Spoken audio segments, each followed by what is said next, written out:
처음 성경 읽을 때 느낌이 어떠셨어요? 예수님을 다 믿고 나서. 근데 오늘 양준호 형제한테 아침 물어봤거든요. 그랬더니 느낌 뭐라냐면 왜 이런 걸 적어놨지? 누가 낳고 이걸 왜 적어놨지? 이렇게 저서 도통 무슨 말인지 못 알아겠다 이렇게 얘기했습니다. 저도 똑같은 느낌이었죠. 이걸 조금 고급스럽게 표현하자면 제가 예수 믿고 나서 성경을 처음 읽었을 때 느낌은 되게 불친절하다 이런 느낌이었어요. 왜 그러냐면 아무 설명이 없고 전혀 나를 설득하려는 느낌이 전혀 없었습니다. 차라리 진화론은 이런 게 나왔었어요. 세월이 흘러서 요렇게 돼서 다음에 요렇게 돼서 다음에 이렇게 분화돼서 이렇게 나왔어요. 이렇게 설명되면서 나를 설득하려고 하는데 성경은 전혀 저를 설득하려고 하지 않습니다. 태초에 하나님 천지를 창조하시니라. 예수께서 무리를 걸으셨니라. 죽은 자를 살리셨느니라. 이렇게 나와버리거든요. 전혀 저를 설득하려고 하는 느낌이 아니었기 때문에 불친절하게 느꼈고요. 성경 읽으면 위로와 힘을 얻는다는데 이런 대변 되지 않았습니다. 진짜 누가 누굴 낳고 누가 하루 종일 낳은 걸 그게 나한테 무슨 위로가 되겠어요. 그래서 성경의 성자가 거룩할 성이 아니고 그 성경인가 보다. 밤에 했던 누가 낳고 이것만 적어놨으니까 그런 생각도 가져봤습니다. 이해가 잘 안 되고 실제로 뭔가 와닿지 않았기 때문에 그렇습니다. 여러분은 처음 어떤 느낌 받았는지 모르겠습니다.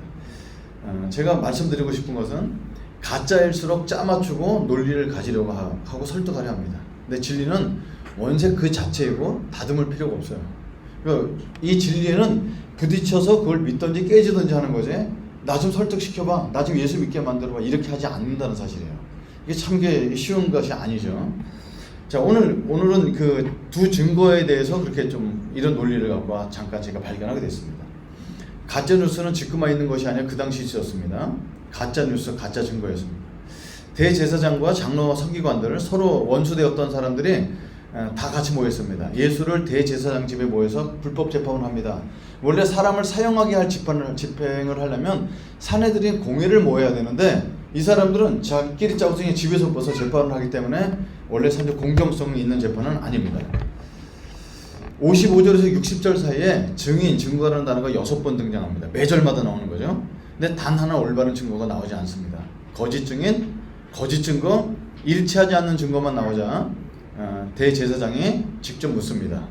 내가 찬송받으실 이, 여기서는 하나님이라고 이제 영화에는 나왔지만 이들은 하나님이라는 단어를 함부로 올리지 않기 때문에 찬송받을 이의 아들 그리스도냐 이렇게 묻습니다. 이들이 이런 질문하는 이유가 있죠. 그들이 찾는 유일한 증거는 예수를 죽일 증거였습니다. 여러분, 이거는 우리나라도 제가 태어났을 정도에 있었던 얘기죠. 70년대, 우리나라 1970년대 화가들이 빨간색을 많이 사용해도 빨갱이라고 걸렸고요. 작가들이 사랑합니다 이렇게 표현해도 끌려가요. 너가 사랑하는 것이 공산당이지 이렇게. 그러니까 어떤 말을 해도 잡아가는 이런 시대에 우리가 살았던 경험이 있기 때문에 저는 이게 이해가 갑니다. 대제사장과 그 일당들은 예수를 죽이기로 결정하고 빌미를 잡게 충혈되어 있기 때문에 그렇습니다. 여러분, 이 대제사장이라는 소명을 잠시 돌아보면 원래 이 사람은, 이런 직업은 하나님의 거룩한 중보자입니다. 죄에 빠진 사람이 이제는 죄 때문에 죽을 수밖에 없지만 그를 다시 살 수 있도록 하나님과 연결해주는 역할, 그 사람들의 대속죄일에 모든 사람의 죄를 들고 들어가서 양의 피를 뿌림으로 하나님과 사람 사이에 연결시켜줘서 죽어가는 사람을 살려주는 역할을 했던 것이 대제사장의 역할이었습니다. 근데 사람을 살리는 거룩한 소명자가 왜 하나님의 아들을 죽이는 사탄의 앞자리가 되었을까요? 이게 우리가 갖고 있는 가장 큰 의문이죠. 가장 하나님께 가까이 있어야 될 사람이 왜 사탄의 앞잡이가 되었을까? 결론은 성경을 계속해서 말씀을 통해서 보면은 이 사람들이 생각하는 예수님은 자기가 생각하는 하나님에 맞지 않았기 때문에 그렇습니다. 이게 이제 가장 큰 겁니다. 여러분, 우리는 하나님을 계속해서 알아가는 사람이지 내가 알고 있는 하나님은 이럴 것이다 해서 거기에 깨맞춰가는 사람이 아니죠. 나를 하나님께 맞추지 않고 하나님을 내게 맞추려는 것은 선악과를 따먹은 대표적인 얘기입니다. 여러분, 하나님을 내가 원하는 부분으로 맞춰나간다는 것은 뭘까요? 내가 하나님이라는 얘기죠. 그게 선악과의 뿌리가 됩니다. 그 대제사장이라는 그 소명, 그 직업은 너무 거룩한 거였지만 그것을 실행하고 있는 사람들 마음은 선악과를 따먹은 대표적인 모습을 보여주게 됩니다. 또 한 사람이 등장하는데 멀찍이 따라가는 베드로였습니다. 우리가 이 글을 읽으면 느낄 수 있는 것처럼 멀찍이라는 단어는 그냥 물리적인 거리만이 아니라 영적인 거리임을 우리가 추론할 수 있죠. 차라리 멀리 도망간 제자들 중에 한 명이었다면 예수님을 부인한 일은 없었으니까 더 나았지 않았을까. 여러분 예수님의 제자인 이 11명 중에 남은 11명 중에 베드로 외에 다른 사람들이 예수님을 부인했다는 기록은 전혀 없죠. 차라리 남지 않을 텐데 베드로는 멀찍이 따라가다가 이런 고백을 하게 됩니다. 온전하지 못하지만 그럼에도 따르려 하는 그리스도인의 삶을 가장 많이 닮았기 때문에 우리가 사실상 베드로를 보고서 참 이 사람 웃기고 이런 사람이다 보다는 우리의 모습을 누구나 다 많이 발견하지 않겠나 이런 생각을 가져봅니다. 여러분 베드로는 증인으로 선택되지 않았지만 베드로도 증거를 합니다. 사람들에게 신앙 고백을 억지로 강요당하게 되죠. 3년간 예수님께 직접 제자 훈련을 받았던 수제자 베드로도 그도 거짓 증언을 합니다. 그죠? 사람들만 거짓 증언을 만들어내는 것이 아니고 예수님을 계속해서 따르는 우리도 거짓 증언자가 된다는 사실을 베드로가 보여줍니다. 베드로가 뭐라고 대답하냐면 베드로가 저주하여 맹세하되 나는 너희가 말하는 이 사람을 알지 못하노라 라고 얘기합니다. 여러분 이 베드로가 고백하는 걸 보면서 어떤 구절이 저는 마음에 떠올랐냐면 모든 사람이 죄를 범하였음에 하나님의 영광에 이르지 못하더니 라는 구절입니다. 여러분 대제사장들만 나쁜 놈이 돼서 사람들을 사서 거짓 증언하게 만드는 것이 아니라 예수님을 사랑한다고 멀찍이 따라가는 그 사람도 거짓 증언을 하는 모습을 오늘 성경은 보여주고 있습니다. 사람들이 도찐 개찐이라고 말하는 원래 표준어가 독인 개긴이라 하는데 인간은 독인 개긴이고 50보 100보고 누가 누구를 정죄하기 굉장히 힘든 모습을 오늘 본문을 얘기해주고 있습니다. 오직 참 증거하시는 분은 예수님밖에 없습니다. 여러분 예수님이 지금 당하는 고통은 이런 거죠.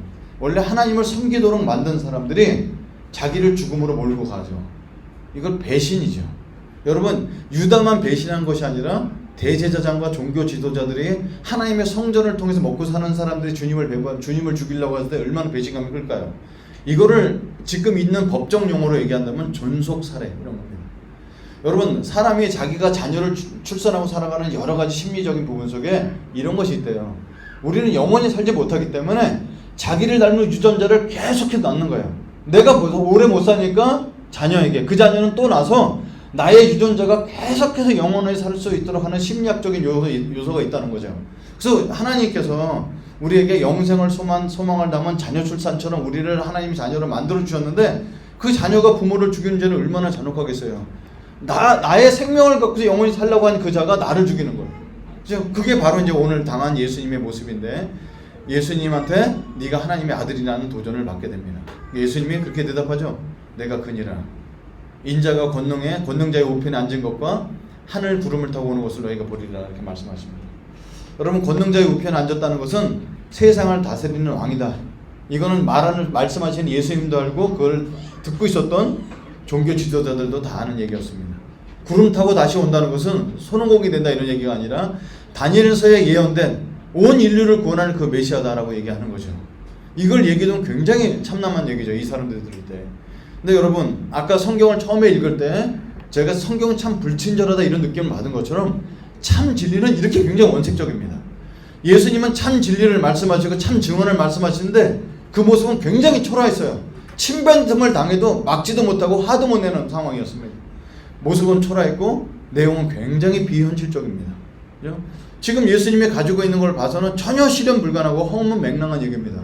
여러분 예수님이 오병이어를 딱 해놓으시고 나서 내가 권능자고 어디 구름 타고 오는 걸 볼 것이다. 그러면 사람들이 아멘 이럴 거예요.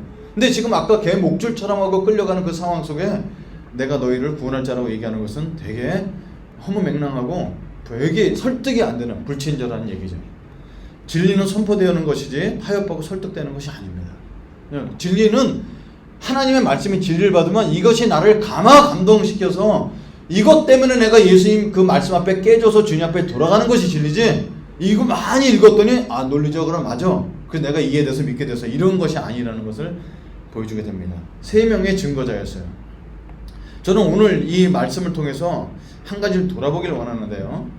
인생의 4가지 위험 요소에 대해서 한번 생각해 봅니다. 그게 뭐냐면 인간이 갖고 있는 우리 사역자는 말할 것 없고 모든 사람이 갖고 있는 4가지 요소가 있다 저는 생각하는데 인생을 망쳐버리는 첫 번째는 돈에 목숨을 걸었을 때 우리가 많은 사람들이 망치는 걸 봤죠. 여러분 돈은 굉장히 편리하고 좋은 것입니다. 진짜 교회가 문 닫는데 더 이상 전세금이 없어서 교회 문을 닫는데 한 사장님을 소개해줬더니 그분이 바로 그 교회를 살리면서 목사님 내가 이 전세금 가서 내줄 수 있는 돈이 있다는 게 이렇게 감사해요. 돈은 이런 데 쓰라고 제가 버는 것 같아요. 돈은 너무 좋죠.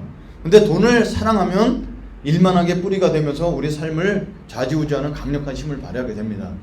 그래서 돈은 굉장히 좋은 것이면서 굉장히 위험 요소가 되고요. 그리고 권력과 인기죠. 이게 비슷하면서 다른 건데 일단 맛을 보면 모든 것을 팔아 소유하고자 하는 것이죠. 그 사람들이 연예인들이 자살하는 이유의 대부분은 너무 열광하는 사람들 앞에 섰다가 이제는 자기를 찾아주지 않는 그 허탈감 속에서 자기 존재감을 느끼지 못하기 때문에 극단적인 선택을 많이 선택하지 않나의 생각을 가져봅니다. 세 번째가 이제 일반적으로 남자들은 적용하는 여자 문제인데 저는 이성 문제로 생각합니다. 이거를 감성적인 부분으로 따져볼 수 있는데 과거부터 미래까지 결코 떨어지지 않는 드라마 이야기 소재입니다. 여러분 저는 드라마를 거의 안 보는데요. 아내가 아침에 틀어놓다 이렇게 보다 보면요. 그 빠져서 보게 요새는 여름아 부탁해 이거 너무 재밌습니다. 불륜 얘기입니다. 겹사단의 불륜 얘기입니다.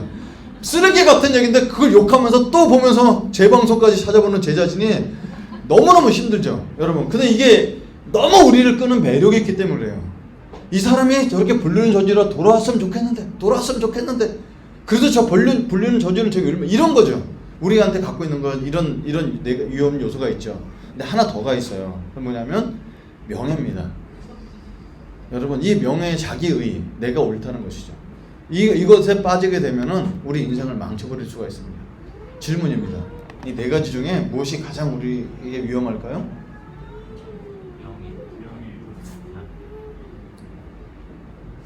네. 명예죠. 왜 그럴까요? 돈과 힘의 노예였던 삭개오는요 양심이 자신의 잘못을 알게 했고 주님을 만났을 때 바로 깨닫습니다. 내가 갖고 있는 거 절반을 가난한 자들에게 나눠주고 토색하던 걸 멈추고 내려놓는 삶으로 변화하게 되죠. 이성 문제로 어려움을 가졌던 남자의 대표 다윗, 여자의 대표 수가성 여인도 찔림을 받고 돌이키는 삶을 살 수가 있었어요. 자기가 잘못된 걸 알기 때문에. 그런데 자기 의는 쉽게 발전되지 않습니다. 아무리 봐도 깨끗하거든. 아무리 봐도 내가 논리적으로도 뭘 해도 내가 잘못됐다는 생각 안 듭니다. 지금 당시 종교 지도자들은 가룟 유다와 똑같은 범죄를 하고 있는데 그건 자기의입니다. 자기에 빠져 있습니다. 아무리 봐도 자기를 말씀 쪽에 봐도 자기가 갖고 있는 하나님 틀에서는 자기가 잘못하는 게 없죠. 그죠? 메시아가 저렇게 허약해서는 안 되니까 팔아버리고 나중에 보니까 진짜 메시아 같으니까 그 앞에 가서 엎드리지 않고 자살을 해버리는 다윗의 모습이나 종교 지도자들 자기 옷을 찢으면서 자기가 옳다고 얘기하는 종교 지도자들의 모습은 자기의에 빠져있는 대표적인 모습을 오늘 성경을 알려주고 있습니다. 그래서 우리는 겸손해야 되고 말씀을 통한 자기 성찰을 일평생 해야 되는 이유가 여기 있습니다. 여러분 제가 20대 믿었던 하나님 그 20대 목숨 걸고 뛰어다녔던 종교 열심과 30대와 40대 50대에 느껴지는 하나님은 변질되는 것이 아니라 점점 더 깊어지고 20대 오류를 지금 내가 발견할 수 있기 때문에 그렇습니다. 여러분 지금 우리가 하나님 믿고 있는 모습이 최고 발전된 모습을 갖고 있지만 하나님의 모습을 점점 더 깨달을수록 미성숙한 모습이 자꾸 드러나게 되죠. 그래서 우리는 하나님 말씀 속에 우리를 자꾸 비춰보면서 겸손해야 되고 말씀을 통해서 우리 성찰이 계속 일어나야 되는 것이 가장 중요한 모습입니다. 여러분 베드로는 의인은 뭐였을까요? 하나도 남아있지 않습니다. 자신이 호원 담당했던 것을 지키지 못했고 로마의 칼 앞에서 부인한 것도 아니고 여자의 종이 묻는 말에서 무너졌어요. 여러분 여기 많은 청년들 얘기를 나누다 보면 직장에서 핍박받을 때 버티는데 혼자 있을 때 야동 앞에서 확 무너지는 자기 자신을 보면서 내가 하나님 진짜 믿는 걸까? 이렇게 묻죠. 차라리 베드로가 로마의 칼 앞에 무너졌으면 다 이해하죠. 근데 지나가는 여종이 묻는 말에 무너지게 됩니다. 3년간 제자 훈련의 공전탑이 무너지고 모든 것을 버리고 쫓았던 수제자의 자존심도 하나도 남지 않습니다. 여러분 베드로의 의의와 종교 지도자들의 의의는 굉장히 다릅니다. 이때 떠올랐던 하나님의 말씀은 이 두 종류의 기도였습니다. 또 자기를 의롭다고 믿고 다른 사람을 멸시하는 자들에게 이 비유로 말씀하시되 두 사람이 기도하러 성전에 올라가니 하나는 바리새인이요 하나는 세리라. 바리새인은 서서 따로 기도하여 이르되 하나님이여 나는 다른 사람들을 곧 토색 불이 간음하는 자들과 같지 아니하고 이 세리와도 같지 아니함을 감사하나이다. 나는 일해에 2번씩 금식하고 또 소득의 11조를 드리나이다 하고 세리는 멀리 서서 감에 눈을 들어 하늘을 쳐다보지 못하고 다만 가슴을 치며 이르되 하나님이여 불쌍히 여기소서 나는 죄인이로소이다 하였느니라. 내가 너희에게 이르노니 이에 저 바리새인이 아니고 이 사람이 의롭다 하심을 받고 그의 집으로 내려갔느니라. 무릇 자기를 높이는 자는 낮아지고 자기를 낮추는 자는 높아지리라 하시니라. 자, 여기서 핵심은 이거였습니다. 너무 놀라운 것은 14절 말씀이었습니다. 저 바리새인도 의인이나 칭함을 받지 못했고 저 세리는 그의 삶을 볼 때 말할 것도 없느니라 그래 이야기하는데, 저 세리는 의인으로 의롭다 하심을 받고 그 집에 돌아갔다 얘기합니다. 그 성경에서 말하는 의인은 우리의 삶이 완벽해서 주님 보십시오, 내가 이렇게 살았습니다라고 말하는 것이 의가 아니라 아무리 노력해도 나의 의로 주님 앞에 도달할 수 없습니다. 저는 이 순간도 예수 그리스도가 필요합니다. 왕년에 이 엄청난 일들을 감당했고 왕년에 내가 이런 유혹도 많이 견뎠던 사람입니다. 그럼에도 불구하고 오늘도 예수 그리스도의 보혈로 덮어주지 않으면 내가 살 수 없는 존재입니다라고 갔을 때 그것이 내가 너를 의롭다 한다고 말하는 예수님의 모습을 보게 됩니다. 자기 의는 구원받을 길이 없습니다.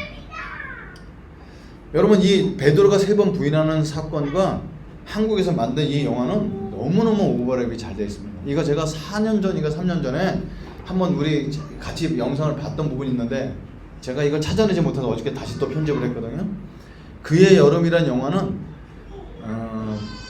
그 당시 극장에서 상영될 때는 굉장히 히트를 못 쳤어요. 이런 영화가 있는지 몰랐는데 극장에서 내려진 다음에 나중에 회자되면서 사람들에게 띵작으로 등용이 됐던 영화입니다. 윤석영의 역할을 맡았던 이병면이었고요.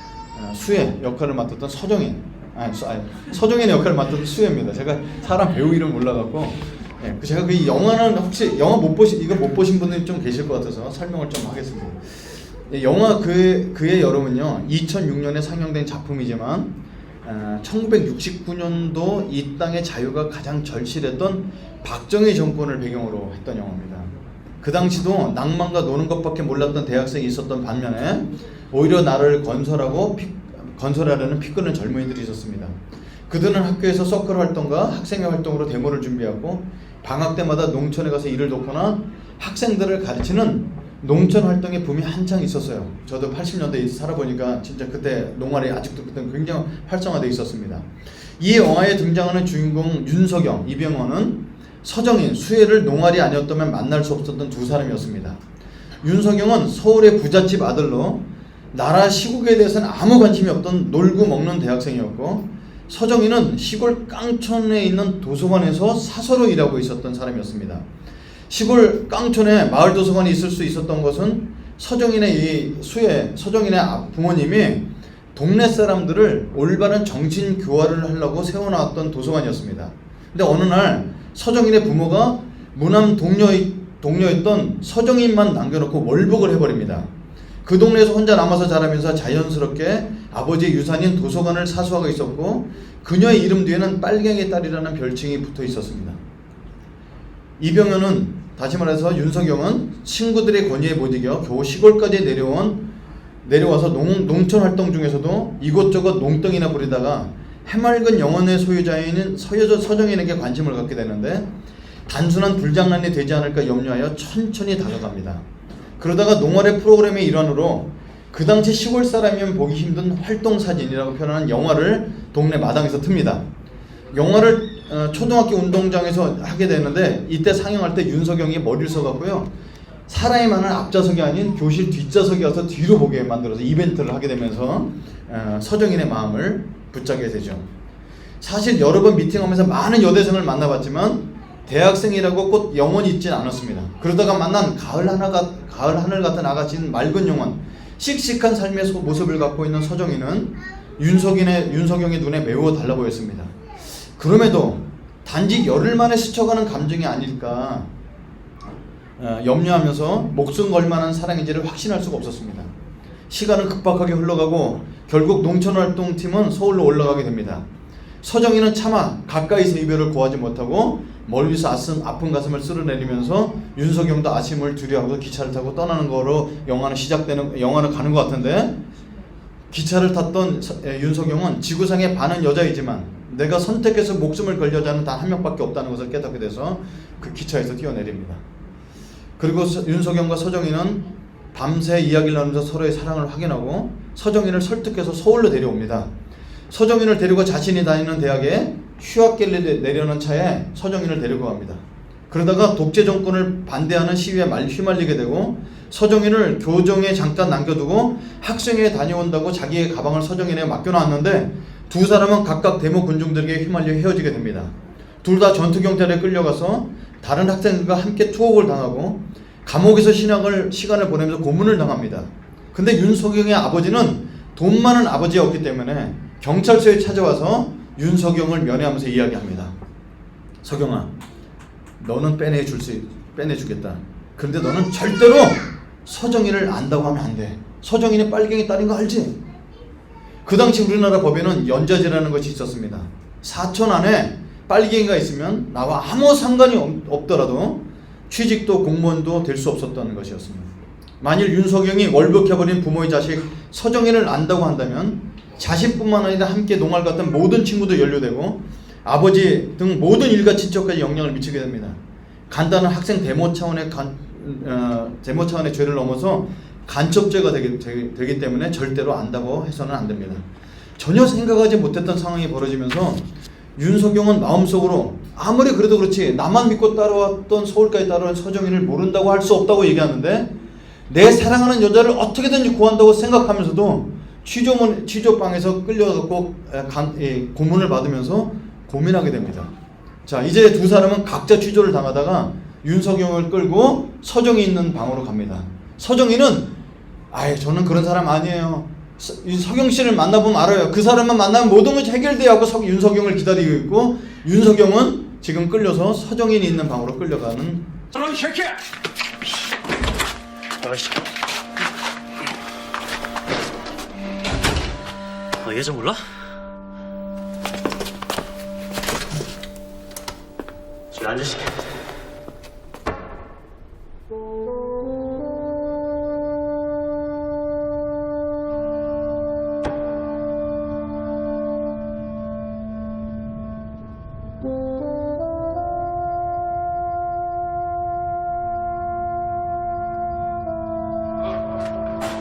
가만 앉아, 이 새끼야!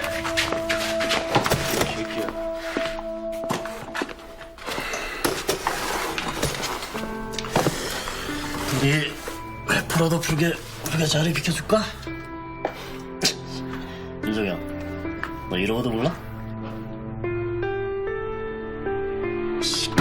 알아 몰라 이 여자!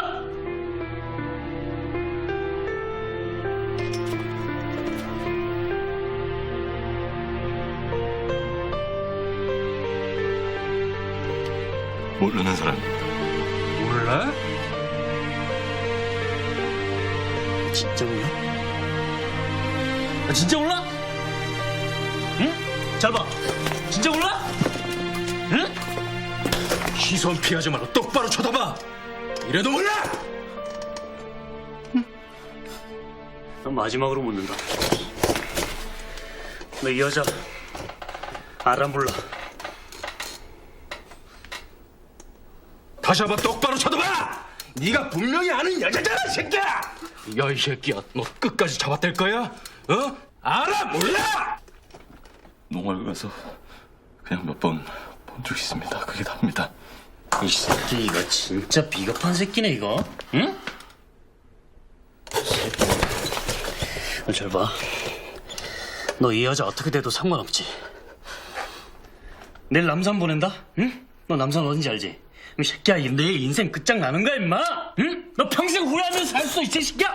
그래서 상관없어? 야, 이 새끼야, 너 끝까지 잡아댈 거야? 어? 다시 한번 똑바로 쳐다봐! 네가 분명히 아는 여자잖아, 이 새끼야! 알아, 몰라! 야, 이 새끼야! 말해 좀, 이 새끼야! 맞아요. 맞아요, 아저씨. 저 이 사람 몰라요. 그냥 용활에서 몇 번 봤습니다. 지금 장난하자? 미친년 고생을 사서 해라 임마. 쇼로 해라 쇼로 해. 어?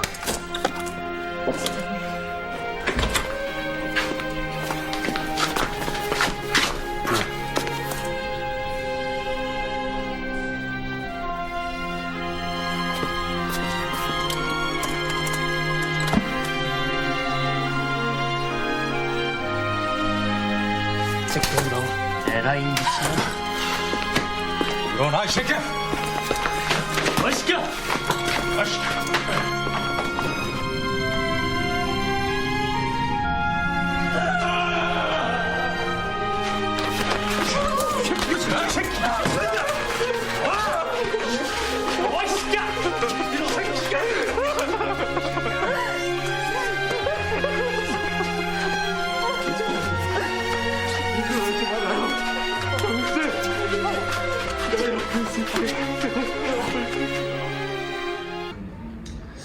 여러분, 우리가 생활 선교사로 사는 이유와 힘이 있어요. 그것은 우리 자신의 떳떳함에서 나오지 않는다는 겁니다. 여러분, 저도 조금 젊었을 때는 교회를 내가 만약에 하게 된다면 저런 교회는 하지 말아야지 이렇게 생각했어요. 모든 성도들의 헌금을 건물에 투자하지 않는 교회, 모든 사람들이 이런 건 안 해야지, 저런 건 안 해야지. 근데 베드로의 삶을 보면요, 베드로가 부인을 하면서 떳떳하게 돌아다니면서 나는 제사장 같지 않습니다 이렇게 하지 않는다는 거죠. 주님을 알지 못했다고 얘기했다는 그 떳떳하지 못했던 그 마음. 그래서 여러분, 우리가 떳떳하기 때문에, 다른 사람보다 더 낫기 때문에 생활 선교사 살면서 이런 교회를 같이 하는 것이 아니라 예수님께 받은 사랑과 은혜 때문에 우리가 이렇게 모여서 생활 선교사를 살 수 있도록 도전을 받는 것입니다. 나는 누구와 같지 않습니다가 아니라 저는 당신의 은혜를 더 입었습니다. 그래서 늘 우리는 무너진 베드로 같지만 그래도 주님을 따르렵니다 하는 것이 생활 선교사의 모습이 아닐까 이런 생각 가져봅니다. 여러분, 저 개인적으로도 저는 사람들에게 정직을 강요하기 굉장히 힘든 사람입니다. 대학 시절 컨닝도 했기 때문에. 여러분, 이게 왜 그냥 컨닝 할 수도 있죠, 대학생인데 이거 있기 전에 너무 컨닝하고 유혹받는 그 4학점짜리를 잘 통과했어요. 그리고 사람들 앞에 간증까지 했어요. 그리고 그 다음 주에 교련시험 1학점에 거기 무너져서 컨닝을 하게 됩니다. 여러분, 이렇게 해서 갖고 있는 이 모습이 우리가 순간적에 자기 의 때문에 정직을 할 수 있지만 그렇지 않다는 걸 저는 압니다. 저는 누구에게 좀 정직하게 살아 강하기 힘든 사람입니다. 그리고 누구에게 경건을 권하기도 힘든 사람입니다. 제 속에 일어나는 많은 욕구들이 경건을 넘을 때가 너무 많다는 걸 제 자신이 알기 때문에 그렇습니다. 누구에게 하나님을 더욱 사랑하라고 명할 수 없는 사람입니다. 저도 하나님 없이 사는 것처럼 살 때가 너무너무 많기 때문에 그렇습니다. 그래서 저는 하루에 잠깐이라도 하나님을 우선에 두려고 몸부림칩니다. 늦게 일어났건 피곤했건 그 다음날 아침에 일어나서 너무 주님과 보내는 시간을 짧게 보내기도 어려울 것 같은 밤에 자기 전에라도 주님과 우선순위를 두려고 몸부림칩니다. 율법이 아니라 내가 어떤 사람인지 알기 때문에 일주일의 예배가 가장 중요한 순간임을 고백하고 살려고 하고 있습니다. 여러분, 저 혼자 신앙을 지킬 수 없어서 함께할 공동체에 우선을 두고 살아갑니다. 여러분, 솔직히 제가 고백하는 것은 저는 솔직히 전 한 번도 제가 여러분의 신앙을 도와주고 지켜준다는 사람으로 생각해 본 적이 아니고 여러분이 없으면 저는 제 신앙을 지킬 수 없는 사람이라고 생각합니다. 왜냐면 제 자신을 제가 너무너무 알기 때문에. 세상은 우리가 생활 선교로 살고 이런 교회를 다니면서 할 때 털 것만큼도 자기 의의를 쌓으면 안 되고 예수님 당신의 은혜로 내가 오늘 덮어갑니다. 그래서 제가 주님을 더 알아가기 소원합니다. 이런 마음으로 주님을 섬기는 저와 여러분이 되기를 간절히 축원합니다. 이렇게 한번 기도해 보시죠. 무너졌던 나를 포기하시지 않으시는 하나님, 저도 나를 포기하지 않고 주님을 따르기로 또 작정하기를 원합니다. 무엇을 해서가 아니라 죄인이었던 저를 사랑하신 주님, 그 사랑의 의지에 주께 나아가기를 원합니다. 주님이 주신 사랑으로 인해 주님과 이웃을 섬기게 하길 원합니다. 여러분, 생활 선교사는 하나님과 이웃을 섬기는 사람인데 이거의 동력은 나를 포기하지 않으시고 계속 부인해도 돌아와서 주님 앞에 엎드려 울기를 원하시는 우리를 향해서 늘 열린 마음을 갖고 계신 그 주님 때문에 그렇습니다. 그래서 주님,